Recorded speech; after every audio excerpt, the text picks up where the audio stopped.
Chris Paul is undeniably one of the most talented athletes and greatest basketball minds we've ever seen. However, he's also without a doubt one of the unluckiest professional athletes of all time. Beyond suffering yet another devastating postseason loss in 2021, CP3 has endured a career that's seen countless early playoff exits, unfortunate mistakes, and career-altering injuries. To go into further detail, we've decided to take a closer look at Chris Paul's bad luck over his illustrious 16-year NBA career. But before we get into the video, don't forget to leave a like and subscribe to the channel with your notifications turned on so you don't miss any new videos we post. Number 1. Early struggles and first major injuries 2005-2011. Chris Paul entered the league in 2005 after being selected 4th overall by the New Orleans Hornets, but managed to put on a show in his first year, winning the NBA Rookie of the Year. He also set the new Rookie Challenge records during the 2007 All-Star Weekend with 17 assists and 9 steals. In 2008, he was named to his first NBA All-Star game, and behind his leadership, the Hornets were able to finish second in the Western Conference with a franchise record of 56 wins. However, while Paul was dominant for the Hornets throughout the playoffs, they were eventually bounced in the second round by the San Antonio Spurs. CP3 would go on to sign a contract extension at the start of the 2008-2009 season, but they were once again eliminated from the playoffs, this time in the first round at the hands of the Melo-led Denver Nuggets. After a slow start to the 2009-10 season, Chris Paul was irritated with the franchise following the firing of Hornets head coach Byron Scott, with Paul stating his displeasure with the move, commenting that team management should have consulted with me and asked how I felt before it happened. And in February 2010, Paul saw his first injury scare when he tore cartilage in his left knee and was subsequently sidelined for over a month due to surgery, playing in only 45 games that season, forcing him to miss the All-Star game.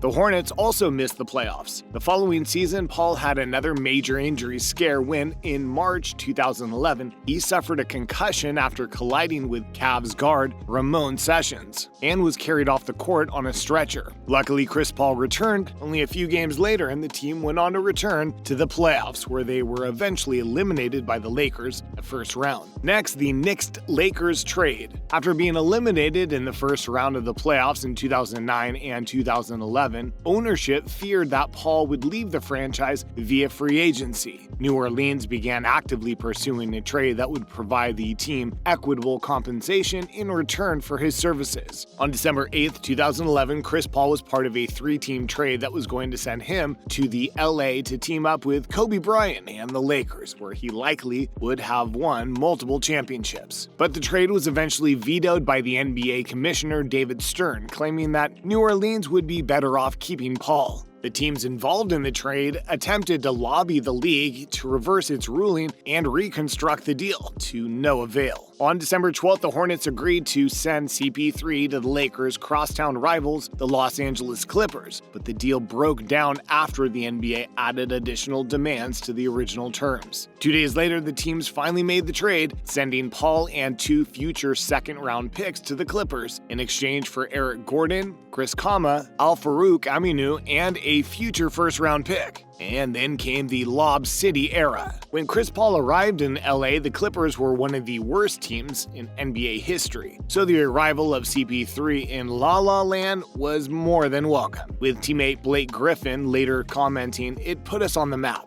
In the fellow All-NBA guard's first season with the Clippers, 2012, he led them to their first postseason since 2006 and developed serious rapport with some of his high-flying teammates. The Lob City Era Clippers were known due to Paul's flashy ability to set up his all-star big men, Blake Griffin and DeAndre Jordan, with airborne passes. However, as talented as the team was, the Clippers' Lob City Era never quite lived up to the hype, as the franchise was never able to make it past the second round during Paul's tenure. Number 4. Late career injuries. Part of the reason why the Lob City Clippers never lived up to the hype is because the team's best player, Chris Paul, seemed to always get injured at the most inopportune times. Prior to the start of the 2013-14 NBA season, Paul resigned with the Clippers for 5 years on a contract worth approximately $107 million, but was sidelined for over a month after sustaining a shoulder injury heading into the playoffs. The Clippers went in with a franchise record 57 wins on the season and were able to advance to the second round of the playoffs before crumbling at the hands of Oklahoma City in 6 games. In 2014-15, Chris Paul managed to play in all 82 games for the first time in his career, nearly 10 years after he got drafted, only to then injure his hamstring in the playoffs following a Game 7 victory over the defending champion San Antonio Spurs in the first round. He struggled to play through, leading to the team's heartbreaking 7-game series loss to the Houston Rockets in round 2.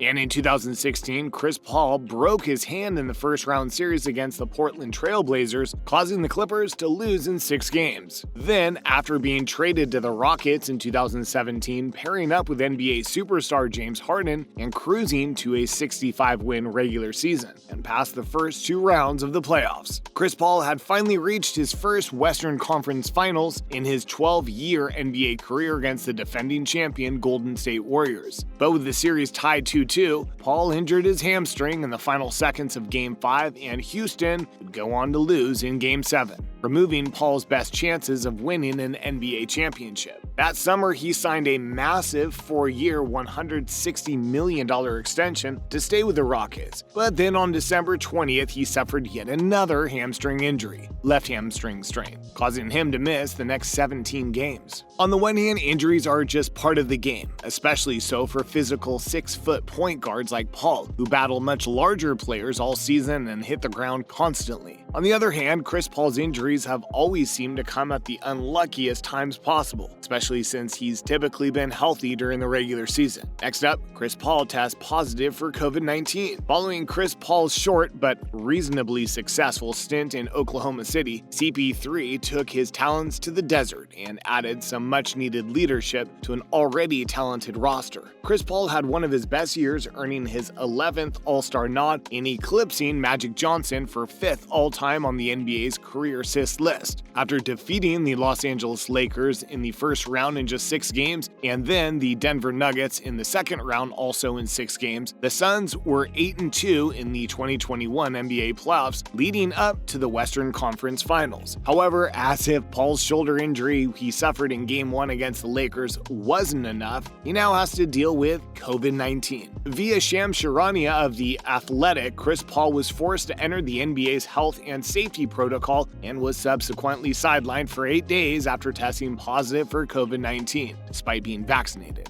The news couldn't have come at a worse time either, as the veteran point guard was averaging over 15 points and 8 assists per game while shooting 51% from the field, 44% from deep, and over 90% from the line. And yet another instance where Chris Paul's unlucky streak got the better of him. Lucky Paul was able to return for Game 3 of the Western Conference Finals, helping lead the Suns to their first NBA Finals since 1993. And finally, the Greek Freak crushes CP3's championship aspirations. Prior to 2021, Chris Paul, one of the all-time best point guards in NBA history, had never been to an NBA Finals. But that's not entirely his fault. In the 2015 playoffs, when he was on the Clippers, Paul was 1 win away from advancing his first ever conference finals with a 3-1 lead over the Houston Rockets, up until Paul and the Clippers lost 3 consecutive games, blowing their 3-1 lead, and in Game 6, the Clippers got outscored by the Rockets 40-15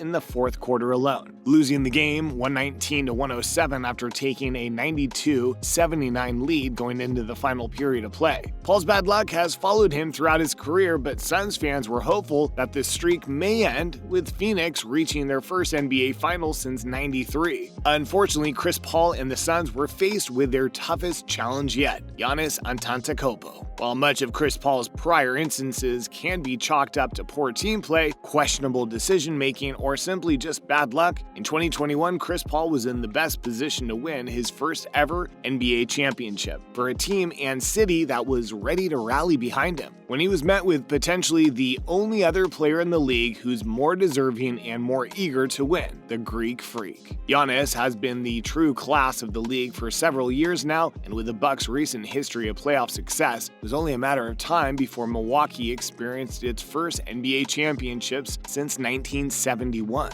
Unfortunately, Milwaukee's date with destiny came at the expense of Chris Paul, yet again. In 2021, Chris Paul became the first player in NBA playoffs history to lose 4 series in which his team was leading 2-0. If Paul never wins a title, he would join Charles Barkley, Karl Malone, John Stockton, Elgin Baylor, and Allen Iverson, to name a few, as Hall of Famers who have never won an NBA championship, which would be an absolute shame considering the Wake Forest product has always been considered to be elite and is one of the true professionals of the NBA. And with that, it wraps up the video. Thanks for watching.